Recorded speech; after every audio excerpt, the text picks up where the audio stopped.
ये कहानी किसी राक्षस या भूत की नहीं है। नहीं, ये कहानी है एक पिता और उसकी बेटी के अटूट रिश्ते की। मिलिए लक्ष्मण से और उसकी नन्ही सी बेटी विमला से। और इनकी कहानी की शुरुआत होती है एक बहुत ही छोटे, बहुत ही प्यारे से वादे से। लेकिन वो कोई आम रात नहीं थी। वो थी अमावस्या की काली रात। और उसी रात उस छोटे से वादे की एक ऐसी भयानक परीक्षा होने वाली थी जिसके बारे में किसी ने कभी सोचा भी नहीं होगा। तो चलिए चलते हैं आज से लगभग 60 साल पीछे, एक दूर दराज का गांव। सोचिए, जहां जिंदगी बहुत सीधी सादी थी लेकिन खतरों से भरी हुई थी। ये वो दुनिया थी जहां कहानियों और हकीकत के बीच की लकीर बहुत पतली हुआ करती थी। कब कौन सी दंत कथा सच हो जाए किसी को नहीं पता था।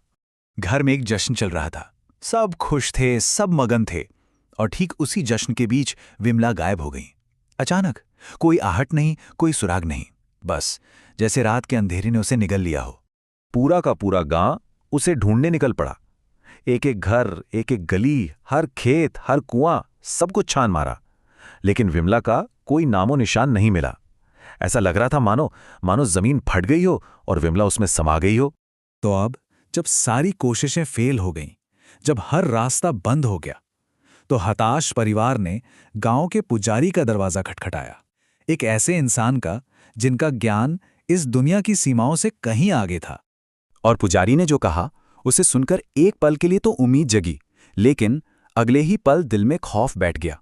उन्होंने कहा, वो जिंदा है अभी के लिए, लेकिन उसे किसी इंसान या जानवर ने नहीं उठाया है। तब पुजारी ने उन्हें एक ऐसी जगह के बारे में बताया जिसका नाम लेने से भी लोग डरते थे। भूतों की जाली, मतलब भूतों का जाल। जंगल का एक ऐसा शापित हिस्सा, एक ऐसा शिकारगाह जहां एक बुरी ताकत रहती थी और इंसानी जिंदगियों को अपना निवाला बनाती थी। और अब सबसे बड़ी लड़ाई थी वक्त से।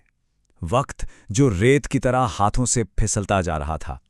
पुजारी ने साफ साफ कह दिया था, रात अपने चरम पर है। सुबह होने से पहले अगर विमला नहीं मिली तो फिर वो कभी नहीं मिलेगी। वो हमेशा के लिए खो जाएगी। पुजारी ने साफ चेतावनी दी थी कि उस जंगल में जाना मतलब सीधी सीधी मौत को दावत देना है। लेकिन एक बाप अपनी बेटी को मरने के लिए कैसे छोड़ सकता है? लक्ष्मण ने ठान लिया, उसने फैसला कर लिया कि वो उस शैतान का सामना करेगा, चाहे अकेला ही क्यों ना करना पड़े। और एक पिता का ये हौसला देखकर गांव के कुछ और हिम्मती लोग भी उसके साथ आ गए। मतलब अब लक्ष्मण अकेला नहीं था। मौत के मुंह में जाने वाले इस नामुमकिन से सफर पर कुल मिलाकर 16 लोग उसके साथ थे। और जैसे ही उन्होंने उस शापित जंगल में कदम रखा, उस ताकत ने अपना खेल शुरू कर दिया। पहला वार था भ्रम का। अजीब अनसुनी आवाजें आने लगी जो उन्हें रास्ते से भटकाने की कोशिश कर रही थीं। और जब वो काम नहीं आया तो दूसरा वार हुआ डर का। एक ऐसा डर जो रगों में खून जमा दे, जिसने उनका मनोबल तोड़ना शुरू कर दिया। और देखिए, वो शैतानी ताकत जानती थी कि उसका सबसे बड़ा हथियार कोई जादू टोना नहीं, बल्कि इंसान का अपना डर है। और उसका ये हमला काम कर गया। डर ने उनकी हिम्मत को चकनाचूर कर दिया। नतीजा, जिन लोगों ने साथ देने का वादा किया था, वो अपनी जान बचाने के लिए लक्ष्मण को बीच रास्ते में ही अकेला छोड़कर वापस भाग गए।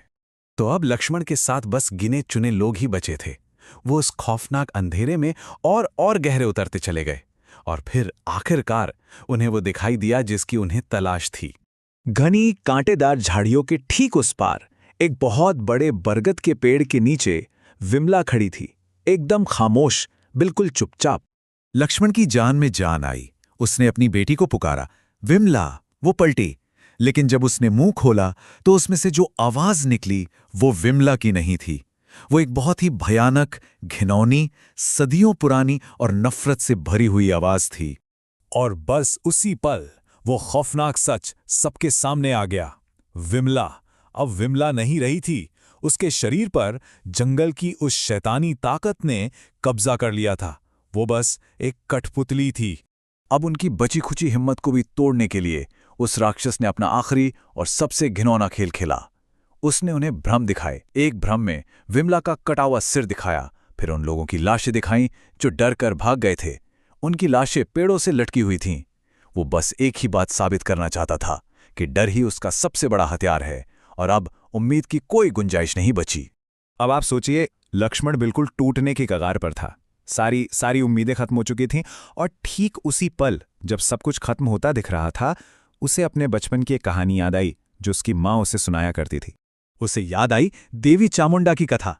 कैसे देवी ने अपने दिव्य क्रोध से शुंभ और निशुंभ जैसे अजेय राक्षसों का संहार किया था, वो राक्षस जिनके सामने देवता भी हार मान चुके थे।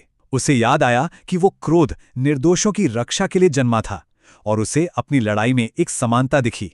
एक तरफ जंगल का राक्षस जो डर और निराशा से पलता है, और दूसरी तरफ वो खुद जिसका संकल्प अपनी बेटी को बचाने के प्यार से जन्मा था। और बस उसी पल लक्ष्मण को सबसे जरूरी बात समझ आ गई।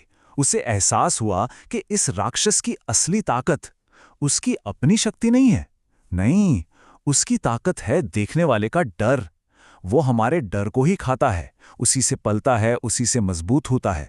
अब लक्ष्मण ने उस राक्षस का सामना किया, हथियारों से नहीं बल्कि अपने संकल्प से। उसने कहा, तुम मेरी बेटी को मारो या जिंदा रखो, मैं उसे वापस ले जा रहा हूं। भले ही मुझे सिर्फ उसका शरीर मिले, मैं उसे यहां अकेला नहीं छोड़ूंगा।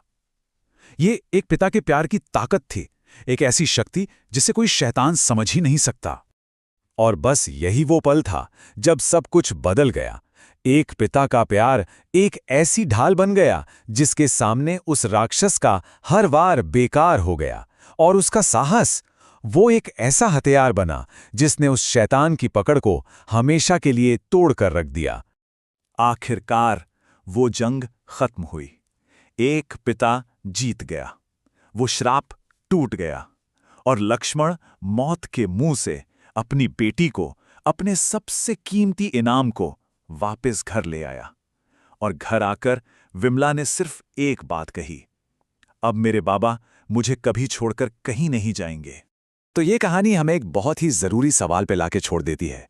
वो कौन सी कथाएं हैं, कौन सी कहानियां हैं जो हमें सबसे घने अंधेरे में भी ताकत देती हैं? क्योंकि ये कहानी हमें याद दिलाती है कि सबसे बड़ी किंवदंतियां सिर्फ देवी देवताओं या राक्षसों के बारे में नहीं होती, वो होती हैं हम जैसे आम लोगों के अंदर छिपी असाधारण शक्ति के बारे में।